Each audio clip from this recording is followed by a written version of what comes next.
जिस फिल्म के गाने पर इस वक्त पूरा हिंदुस्तान झूम रहा है, उस फिल्म पर कुछ मुल्क तिलमिला उठे हैं। जी हाँ, देश भर में ट्रेंड कर रही फिल्म धुरंधर अब सिर्फ एंटरटेनमेंट का साधन नहीं है, बल्कि एक अंतर्राष्ट्रीय बहस बन चुकी है। नमस्कार, आप देख रहे हैं द बिस्टॉक मीडिया और मैं हूँ आपके साथ साध्वी दुबे।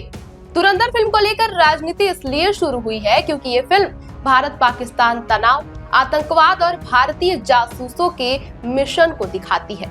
फिल्म के रिलीज होने के बाद भी खालिस्तान जैसे देशों को मिर्ची लग रही है, जिससे पाकिस्तान में और कुछ खाड़ी देशों जैसे UAE, Kuwait, Qatar, Bahrain, Oman और सऊदी अरब में बैन तक कर दिया गया है। सबसे पहले आपको बता दें कि आदित्य धर के डायरेक्शन में बनी फिल्म धुरंधर कांधार हाईजैक, संसद भवन में हुए हमले और मुंबई के 26/11 आतंकवादी हमले पर आधारित है। धुरंधर फिल्म पाकिस्तान और कुछ खाड़ी देशों में इसलिए बौखलाहट पैदा कर रही है क्योंकि ये पाकिस्तान, आईएसआई, तालिबान और आतंकवाद के नेक्सस को बेनकाब करती है, जिसमें नकली नोट और हथियारों के जरिए भारत में अस्थिरता फैलाने की साजिशें भी दिखाई गई हैं। फिल्म धुरंधर में कई ऐसे संवेदनशील मुद्दे को दिखाया गया है जिन पर दशकों से खुलकर चर्चा नहीं होती है। यही वजह है कि फिल्म रिलीज होते ही एक खास इकोसिस्टम इसके खिलाफ सक्रिय नजर आ रहा है। फिल्म में साफ तौर पर दिखाया गया है कि कैसे पाकिस्तान में भारत के नकली नोटों की छपाई होती है और कैसे ये सिर्फ आर्थिक अपराध नहीं बल्कि आर्थिक आतंकवाद भी है, और कैसे इसका मकसद भारत की अर्थव्यवस्था को अंदर से पूरी तरीके से खोखला बनाना है। फिल्म का सबसे विवादित हिस्सा यही है। धुरंधर में दिखाया गया है कि 26/11 जैसे भयावह आतंकी हमले के बाद भी तत्काल और निर्णायक कार्रवाई नहीं हुई।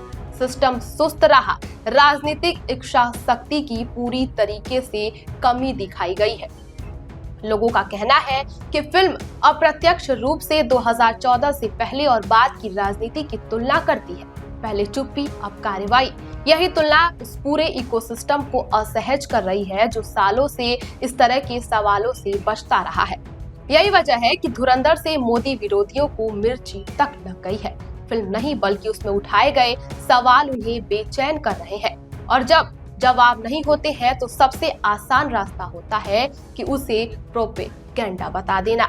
ये फिल्म सोशल मीडिया पर इतनी वायरल है कि इसको लेकर लोग तरह तरह की रील्स भी बना रहे हैं और मिलियन में व्यूज आ रहे हैं। इस फिल्म को लोग प्रोपेगेंडा बता रहे हैं। लोगों का कहना है कि सरकार की साजिश है कि जो पुरानी सरकारें थीं उनको बदनाम करना। सरकार चाहती है कि इसमें जो पुरानी सरकारें थी उसकी छवि जो है वो धूमिल हो, और इसके लिए जो मोदी विरोधी है, जो देश में मोदी सरकार के विरोध में खड़े होते हैं, वो लोग लगातार इस फिल्म का विरोध कर रहे हैं और लगातार इस फिल्म को लेकर के कई तरह के सवाल भी खड़े हो रहे हैं। जहां एक तरफ हीरो के किरदार से ज्यादा विलन के किरदार की चर्चा हो रही है, तो वही दूसरी तरफ सवाल यही है कि क्या फिल्म में दिखाया गया रहमान उतना ही क्रूर था जितनी कहानियां सामने आ रही है। कहा जाता है कि रहमान ने शुरुआती दौर में ही अपराध की राह पकड़ ली थी। 13 साल की उम्र में पहली बार हत्या, 15 साल की उम्र में परिवार से जुड़ी एक भयावह घटना। इन शुरुआती घटनाओं ने उसे एक ऐसे रास्ते पर ढकेल दिया जहां हिंसा उसकी पहचान बन गई। ये भी कहा जाता है कि रहमान डकैत की बेरहमी ऐसी थी कि दुश्मनों को मारने के बाद उनके कटे हुए सिरों से वो और उसके गैंग के लोग फुटबॉल खेलते थे। और कई रिपोर्ट्स में ये दावा भी किया गया है कि शक के आधार पर रहमान ने सिर्फ 15 साल की ही उम्र में अपनी ही मां की हत्या कर दी थी।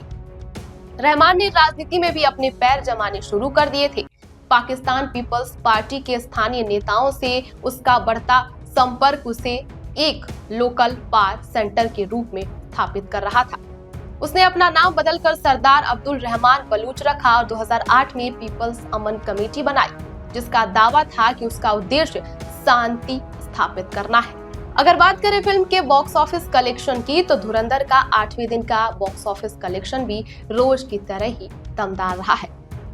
रणवीर सिंह की ये फिल्म सिनेमाघरों में रिलीज होने के बाद से ही बॉक्स ऑफिस पर अच्छा परफॉर्मेंस कर रही है।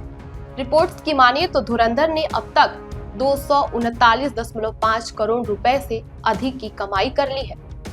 इसने शुक्रवार को 32 करोड़ का कलेक्शन किया है। ये फिल्म 5 दिसंबर को सिनेमाघरों में रिलीज हुई थी और तब से लेकर अब तक लगातार धूम मचा रही है और कई जगहों पर विरोध प्रदर्शन का कारण बन रही है और कई देशों में ये फिल्म चुप भी रही है।